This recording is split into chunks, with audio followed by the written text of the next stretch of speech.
ओम नमः भगवते वासुदेवाय। प्रिय भक्तों, सनातन भक्ति वाणी परिवार में आपका हृदय से स्वागत है। आपका यहाँ आना केवल एक वीडियो देखना नहीं, बल्कि धर्म और भक्ति के मार्ग पर एक सुंदर कदम है। हम आपके इस निर्णय की दिल से सराहना करते हैं कि आपने अपने जीवन में सनातन धर्म की इन पवित्र कथाओं को स्थान दिया। आप जैसे भक्तों के कारण ही ये मंच केवल एक चैनल नहीं, बल्कि एक भक्ति परिवार बन पाया है। भगवान आप सभी पर अपनी कृपा बनाए रखें और आपके जीवन को सुख, शांति और भक्ति से भर दें। क्या आपने कभी सोचा है कि एक राजकुमार जो स्वयं भगवान विष्णु का अवतार है, वो गुरुकुल में साधारण बालक की तरह क्यों रहता है? क्यों श्री राम ने राजमहल के सुखों को छोड़कर तप और अनुशासन का मार्ग चुना? और कौन था वो महर्षि जिनके आने से श्री राम के जीवन की दिशा ही बदल गई? भक्तों, आज की ये कथा केवल एक बाल्यकाल की कहानी नहीं है, बल्कि ये उस महान शुरुआत की कथा है जहाँ से भगवान श्री राम की दिव्य लीलाएं प्रारंभ होती हैं, जहाँ एक बालक के रूप में छुपा है संपूर्ण ब्रह्मांड का पालनहार। तो आइए श्रद्धा और भक्ति के साथ सुनते हैं श्रीमद् भागवत पुराण की ये अद्भुत कथा। अयोध्या नगरी में चारों राजकुमारों के जन्म के बाद पूरा राज्य आनंद और उत्सव से भर गया। समय बीतने लगा और चारों बालक धीरे धीरे बड़े होने लगे। श्री राम बचपन से ही अत्यंत शांत, गंभीर और तेजस्वी थे। उनकी आंखों में करुणा और वाणी में मधुरता थी। लक्ष्मण जी का मन सदा श्री राम में ही लगा रहता था। वे हर समय अपने बड़े भाई श्री राम के साथ ही रहते थे। भरत और शत्रुघ्न भी अत्यंत विनम्र और धर्मप्रिय थे। भक्तों, चारों भाइयों के बीच ऐसा प्रेम था जिसे देखकर हर कोई भावुक हो जाता था। कुछ समय बाद राजा दशरथ ने यह विचार किया कि अब चारों पुत्रों को शिक्षा देने का समय आ गया है। तब उन्होंने उन्हें महान गुरु महर्षि वशिष्ठ के आश्रम में भेजने का निर्णय लिया। चारों राजकुमार गुरुकुल पहुंचे।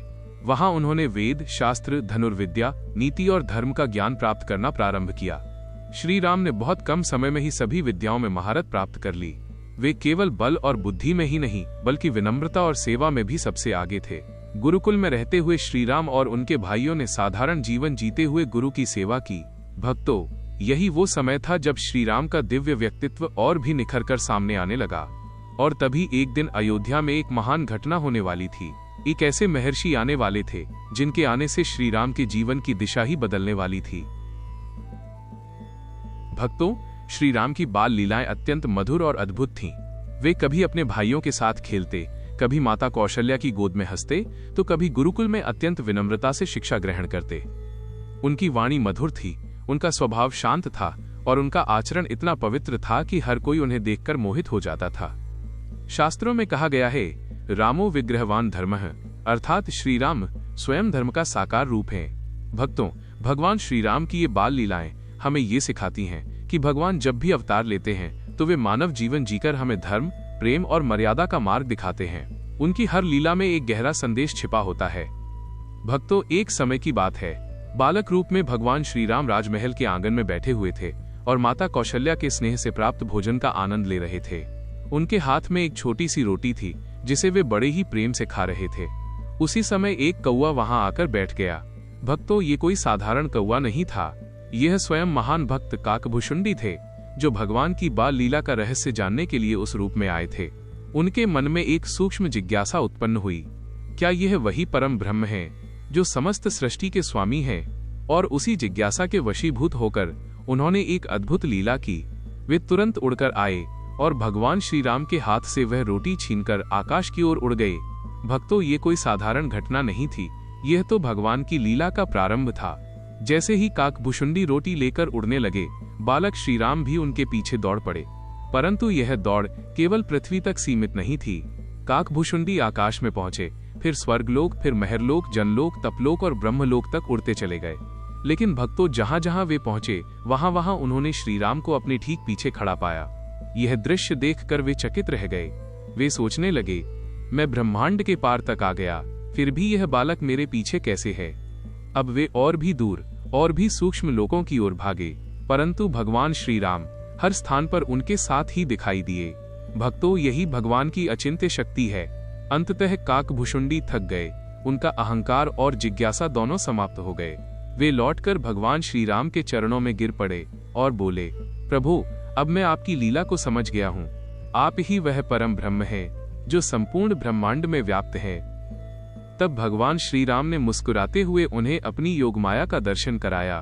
भक्तों, उस क्षण काकभुशुंडी ने भगवान के बाल रूप के भीतर संपूर्ण ब्रह्मांड को देखा। अनंत लोक, देवता, वेद, समय और सृष्टि का संपूर्ण रहस्य उसी छोटे से बालक के भीतर समाहित था। भक्तों, जब काकभुशुंडी भगवान श्री राम की अद्भुत लीला को देखकर पूर्णतः विनीत हो गए, तब वे प्रभु के चरणों में गिरकर अश्रुपूर्ण नेत्रों से प्रार्थना करने लगे। उनका हृदय भक्ति से भर चुका था और अहंकार का लेश मात्र भी शेष नहीं रहा था। वे बोले, प्रभु आप ही सच्चिदानंद स्वरूप, आप ही परब्रह्म हैं। मुझे अपनी शरण में ले लीजिए और अपनी भक्ति का अमृत प्रदान कीजिए। भक्तों, भगवान श्री राम अपने भक्त की ऐसी निष्कपट भक्ति से अत्यंत प्रसन्न हुए। उन्होंने करुणा से भरे स्वर में कहा, हे काकभुशुंडी, तुमने मेरे बाल रूप में भी मेरे परम सत्य को पहचान लिया, इसलिए मैं तुम्हें ऐसा वरदान देता हूँ जो अत्यंत दुर्लभ है। भगवान ने आगे कहा, तुम सदा मेरे प्रति अखंड भक्ति से युक्त रहोगे। काल का प्रभाव तुम पर नहीं पड़ेगा। तुम अनेक कल्पों तक जीवित रहकर मेरी कथाओं का श्रवण और कीर्तन करते रहोगे। भक्तों, ये कोई साधारण वरदान नहीं था। यह अमरत्व और अखंड राम भक्ति का दिव्य वरदान था। शास्त्रों में कहा गया है कि काकभुशुंडी को यह भी वर मिला कि वे सदा श्री राम की लीलाओं का साक्षात अनुभव करते रहेंगे और वे अन्य भक्तों को भी राम कथा सुनाकर उनके जीवन को धन्य करेंगे। तभी से काकभुशुंडी राम कथा के महान आचार्य माने जाते हैं।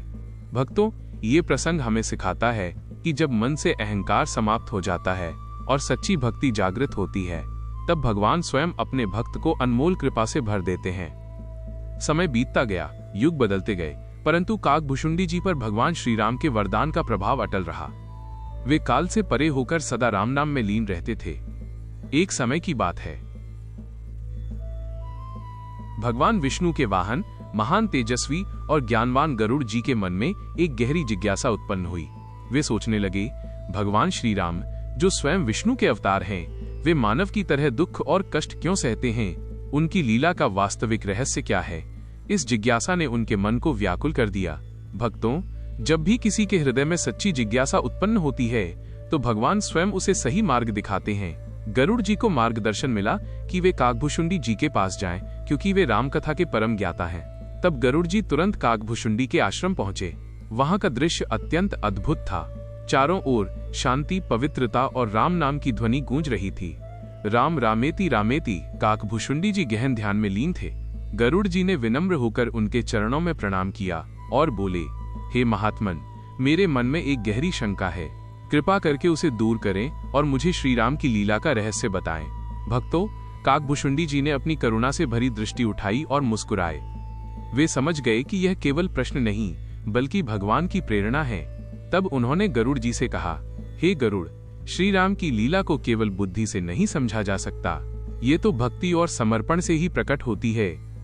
फिर उन्होंने अत्यंत मधुर वाणी में श्री राम की कथा का वर्णन प्रारंभ किया। भक्तों, उन्होंने बताया कि भगवान श्री राम का मानव रूप धारण करना कोई बंधन नहीं, बल्कि यह उनकी करुणा है।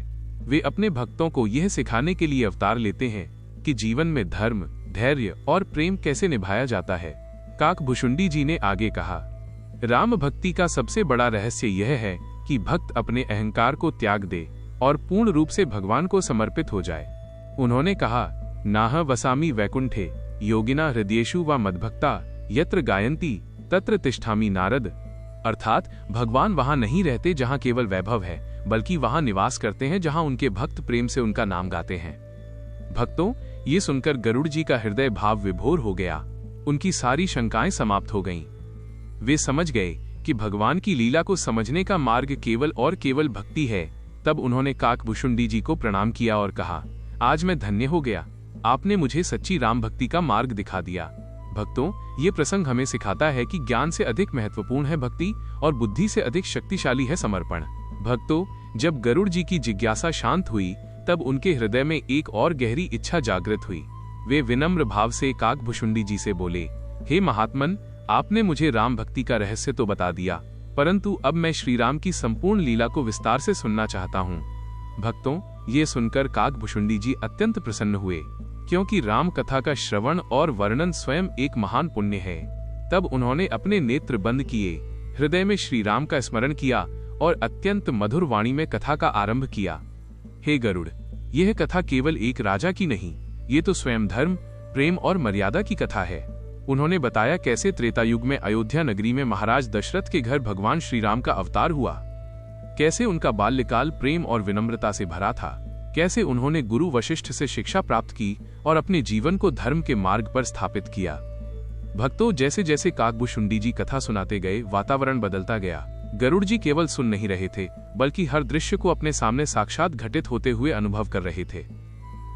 श्रद्धेय भक्तों, उस अलौकिक दृश्य की कल्पना कीजिए जब काकभूषुंडी जी महाराज के मुख से राम नाम की महिमा प्रवाहित हो रही थी। उनके नेत्र सजल हो उठे, कंठ अवरुद्ध हो गया और रोम रोम प्रभु के अनुराग में थिरकने लगा। पक्षीराज गरुड़ के संशयों का शमन करते हुए वे अत्यंत भावपूर्ण वाणी में बोले, हे खगराज, सुनिए, ये राम कथा कोई साधारण वाणी का विलास नहीं है। जो भी जीव पूर्ण श्रद्धा और अनन्य भक्ति के साथ इस पावन कथा का पान करता है, उसके जन्म जन्मांतरों के संचित पाप, संताप और कलुषित विचार वैसे ही भस्म हो जाते हैं जैसे सूर्य के उदय होते ही अंधकार विलीन हो जाता है। उसका जीवन साक्षात मंगलमय और धन्य हो जाता है। काकभूषुंडी जी ने हृदय की गहराई से एक मर्मस्पर्शी सत्य प्रकट किया कि भक्तों, ये राम कथा केवल कर्णप्रिय संगीत या श्रवण सुख के लिए नहीं है। ये तो वो अमृत है जिसे आचरण में उतारना अनिवार्य है। प्रभु श्री राम का आदर्श चरित्र हमें सिखाता है कि जीवन के घोर संकटों में भी धैर्य का साथ कैसे न छोड़ें। वो हमें मार्ग दिखाते हैं कि विपरीत परिस्थितियों में भी सत्य और धर्म की मर्यादा को कैसे अक्षुण्ण रखा जाता है। उनका प्रत्येक पग हमें अपने कर्तव्यों के प्रति समर्पित रहने की प्रेरणा देता है। यह पावन प्रसंग केवल त्रेता युग का इतिहास मात्र नहीं है, बल्कि आज के इस अशांत युग में हमारे भटकते हुए मन के लिए एक दिव्य प्रकाश पुंज है, जो हमें अंधकार से प्रकाश की ओर ले जाता है। ओम। मेरे प्रिय राम भक्तों, यदि इस प्रसंग ने आपके हृदय को छुआ हो तो अपने इस प्रिय परिवार सनातन भक्ति वाणी से जुड़ना न भूलें। भगवान की इस अमृतमयी चर्चा को जन जन तक पहुंचाने के लिए वीडियो को लाइक करें, शेयर करें और कमेंट बॉक्स में जय सिया राम लिखकर अपनी उपस्थिति दर्ज कराएं। आपका एक प्रयास धर्म के प्रसार में गिलहरी सेवा के समान होगा। चैनल को सब्सक्राइब अवश्य करें ताकि भक्ति की यह अविरल धारा आपके जीवन को सींचती रहे। अगले भाग में, अगले प्रसंग में हम श्रवण करेंगे कि कैसे काकभूषुंडी जी ने भगवान शिव के कोप से मुक्ति पाई और उन्हें ये दिव्य काक स्वरूप और राम भक्ति का वरदान कैसे प्राप्त हुआ।